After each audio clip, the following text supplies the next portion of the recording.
Hello नमस्ते सम्पूर्णमा आज पनि नयाँ भिडियोका साथ आइसकेको छु।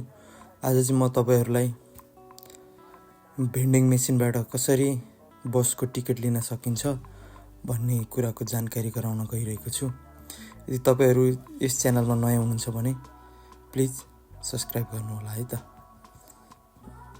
आज चाहिँ यहाँ भेन्डिङ मेसिन छ हैन, अनि यहाँ म भेन्डिङ मेसिनबाट टिकट लिँदै छु। हेरौँ है त।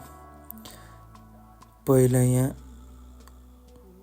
भन्ज्याङ फाल्क्युन गर्ने, त्यसपछि थुसक सन्थे कहाँ जाने हो ठाउँ त छान्नु पर्यो। त्यसपछि आफू जाने ठाउँ सर्च गरे नि हुन्छ, नत्र यहाँ नाम आउँछ छान्ने।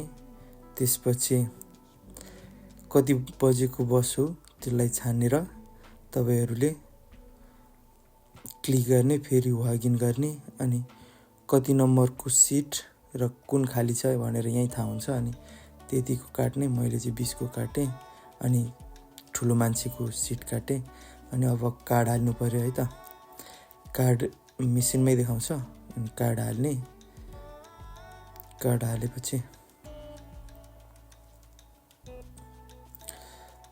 हालेपछि पेड भएर लॉगिन गर्ने, अनि लॉगिन क्लिक गरिसकेपछि कार्ड निकाल्नु भने हुन्छ।